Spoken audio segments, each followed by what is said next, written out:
தொட்டதெல்லாம் வெற்றியாக தேய்பிறை சஷ்டி அன்று இப்படி விளக்கு ஏற்றுங்கள்.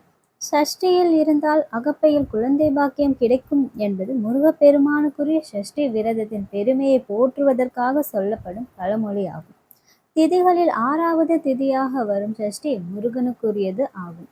இந்த நாளில் என்ன குறை நீங்க வேண்டும் என முருகனிடம் மனதார வேண்டிக் கொண்டாலும் அது நிச்சயம் நிறைவேறும்.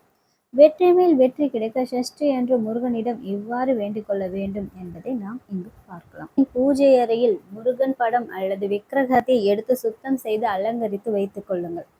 முருகன் படம் அல்லது விக்கிரகத்திற்கு முன்பே 2 வாழைப்பழங்களை ஒரு சிறிய தட்டில் வைத்துக் கொள்ளுங்கள்.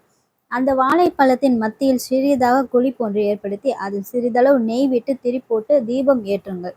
பஞ்சாமிர்தம் எப்படி முருகனுக்கு மிகவும் பிரியமான அபிஷேக பொருளாக உள்ளதோ அதே போல இது முருகப்பெருமானுக்கு மிகவும் பிரியமான வேண்டுதலாகும். நெய் விளக்காக இதை ஏற்றுவது மிகவும் சிறப்பானது.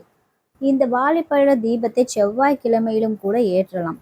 இருந்தாலும் சஷ்டி திதியில், அதுவும் தேய்பிறை சஷ்டி அன்று ஏற்றுவது சிறப்பானதாகும்.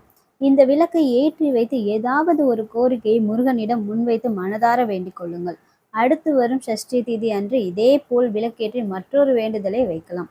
இந்த விளக்கை நம்பிக்கையுடன் ஏற்றி வந்தால் வாழ்வில் பல மாற்றங்களையும் அதிசயங்களையும் முருகப்பெருமான் நடத்துவதை காணலாம்.